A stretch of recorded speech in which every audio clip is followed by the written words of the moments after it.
Hello,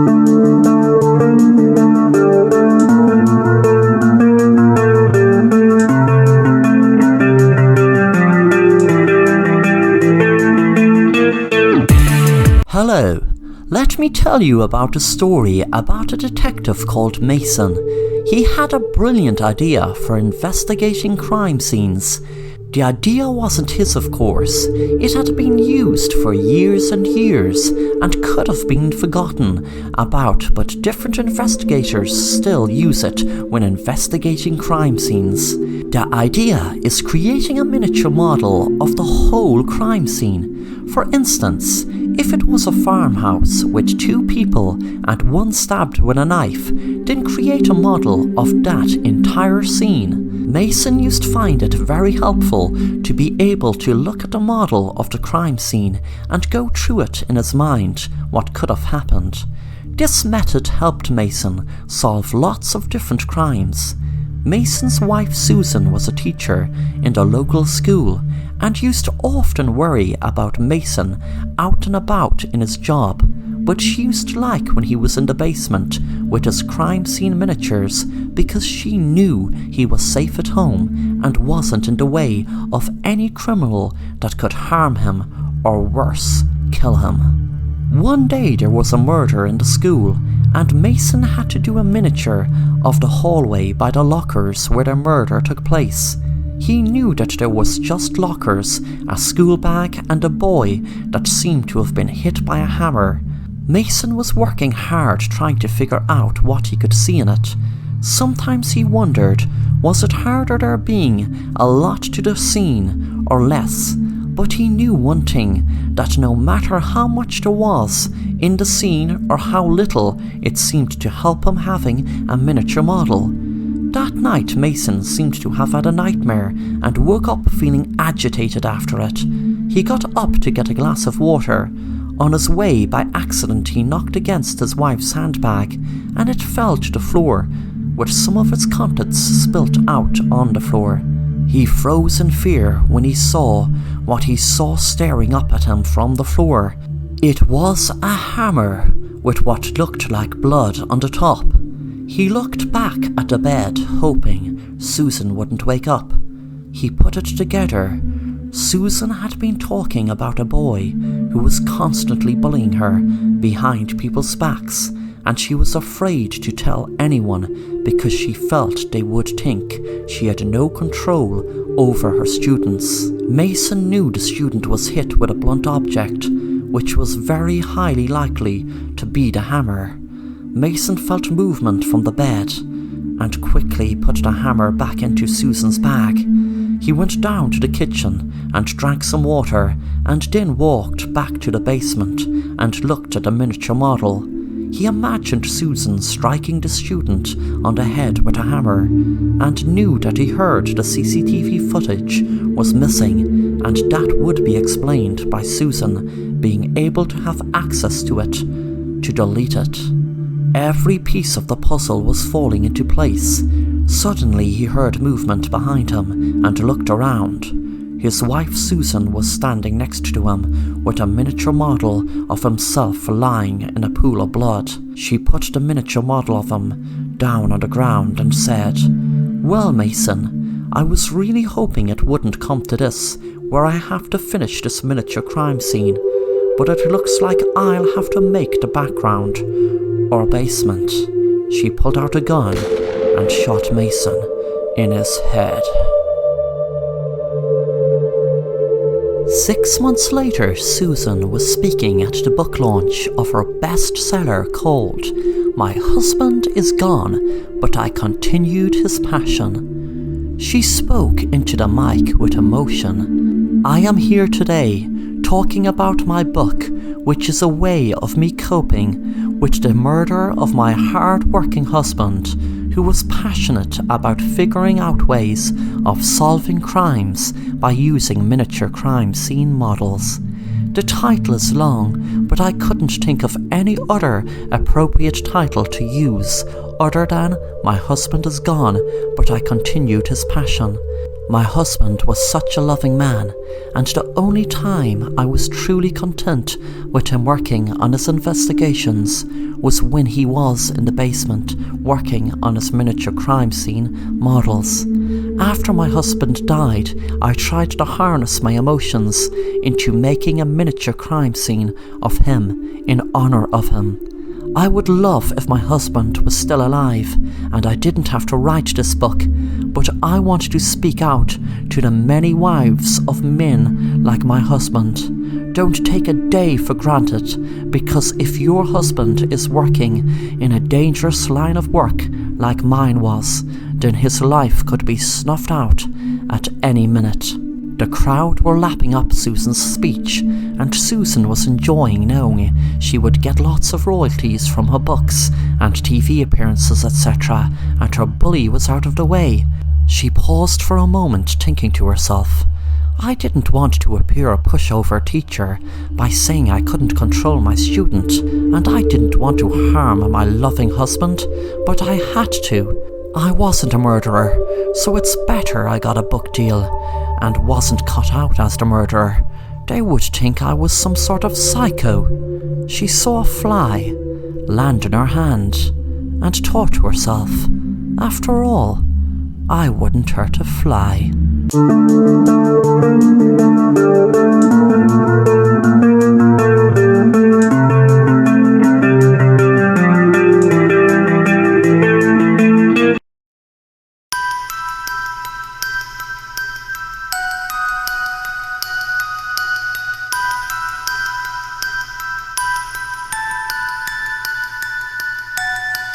Jeff was a very nice guy who wouldn't harm a fly, but one day he met a psychopath who offered him 1 million if he wouldn't kill his own twin within 3 days of an experiment. Jeff laughed at the idea, knowing he would never ever harm his twin, as he was the only person he truly cared about in the whole wide world.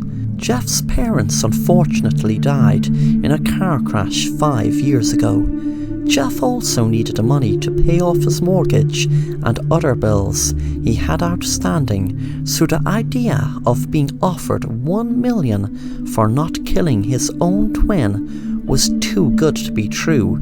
Jeff even told his twin Darren about the idea, and Darren said, "Go for it." Jeff knew in his right mind he wouldn't kill his twin, but he feared they would drug him or something to drive him crazy, and he took every precaution his twin would be safe, and then he would collect his million and they both would forget about their crazy plan.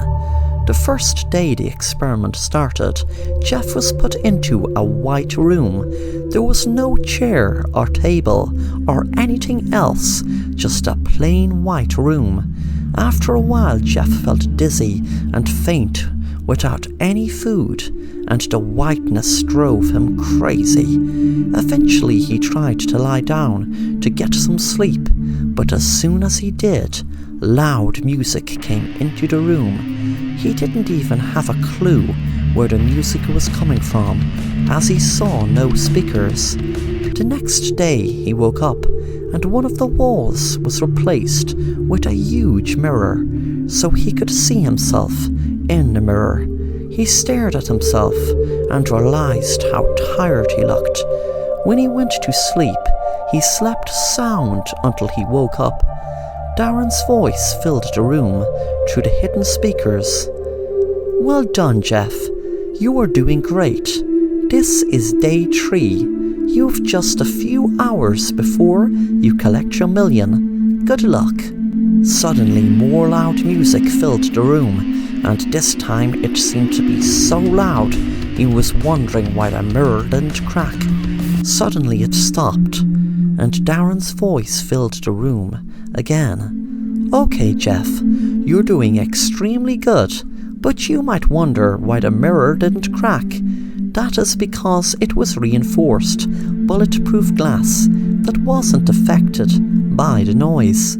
But there will be a gun appear on the ground just now. You just need to make 10 different movements in the mirror and then shoot your reflection. Then you are free to go. Also, don't be surprised when the glass breaks, as the bulletproof cover to the mirror was lifted, so it's just an ordinary mirror now.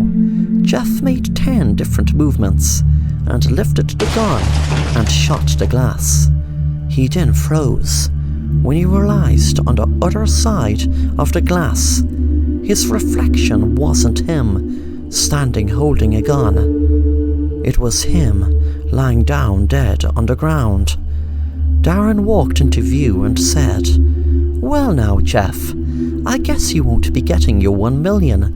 You see, I told a little white lie. Maybe, I'm not sure, or was it I left out some very important detail concerning you? That mirror was a mirror, yes, and you were looking at your reflection. But when I had lifted the bulletproof shield, it was the mirror that lifted. What you were looking at, making those 10 movements, that you thought was a reflection of you, was really your twin. He had no idea what I said to you, but my twin Jason was telling him that if he copied every move you did in sync with you in the next 10 movements, you will be out of here. And you see, he didn't realize I meant you'd be out of here dead. I'm sorry, Jeff, I can't have you walking out here alive and blabbing all about my little experiment. But before I kill you, didn't I tell you I'd make you kill your own twin within 3 days?" Then Darren lifted the gun and shot Jeff in his head.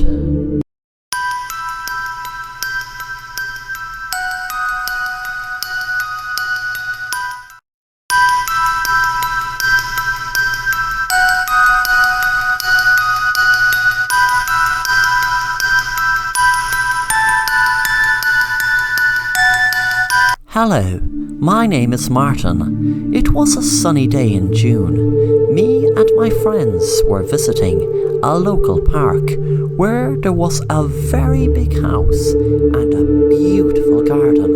The house was open up for visitors to look around, and there was a shop and even a restaurant. I am a huge fan of mazes, but was never in one in real life. I just did them in books and comics or wherever I came across one. The main reason I wanted to visit this park house was because I knew there was a maze there. When me and my friends arrived at the maze, I was so excited, but I felt that excitement drain away when my friends said they weren't going in because they heard a story that one time a boy our age went in there and was never seen again. I told them that it was just a silly urban legend that wasn't true, but they were adamant they weren't going in. I could see the fear in their eyes, and I couldn't understand why. I told them, okay, if you want to spoil the party, that's okay, but I'm going in and enjoying the maze. Besides, if anyone was going missing in there, don't you think we would have heard of a lot more people going missing? I walked in and was amazed at how high the ditches were. I could feel the excitement overcome me. I felt that my friends were missing out so much, but suddenly, after a half an hour walking around there, I felt for the first time a pang of fear, and a few minutes after that, I wish I hadn't gone in. I shouted out loud to my friends, but all I could hear was the echo of my voice fill the air. I suddenly got the weirdest feeling someone was watching me. I panicked, thinking it was the boy who vanished, who my friends were telling me about. I walked around and around and around. I had enough of the maze now. I wanted to get to the exit to get out of it. Suddenly, I heard some shouting, and to my relief, I realized it was my friend Sarah. When I got out of the maze, I acted like I wasn't afraid and said, "That maze is so cool. I was walking around for hours, it seemed like, and I genuinely couldn't find my way out. They must have designed this maze so well. That night I was in my room, but that was when the weirdest thing had happened.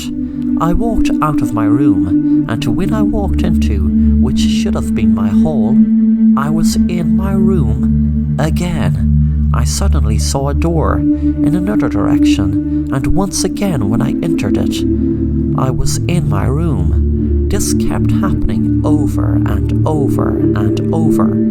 I could not make any sense of it, because I could look back and see my room, and turn around and look in the door and see my room again. I was panicking, thinking of the maze, knowing what was happening to me in there is happening to me right now in my own bedroom. Suddenly I fell over something when I was going through the door. It was a book. I picked it up, and the title read, The Maze. I opened it up and read the first page, and a shiver ran up my spine. The publishing date was 2020, and the year at the time was 2010. I looked at the writer's name, and it was my best friend Sarah. Then I read, 10 years ago, my friend entered a maze that me and my friend warned him about, and he never was seen again. We had warned him of exactly the same thing happening another boy years ago, who we cannot find out who it is. I stopped reading, then jumped when I heard a voice behind me. I turned around. My dad was staring right in front of me and said, "Son, don't be afraid. That maze gave you a secret magic that will make up for any friends you may never have seen again. You will understand as time goes on. I know, trust me, I was that other boy that went missing."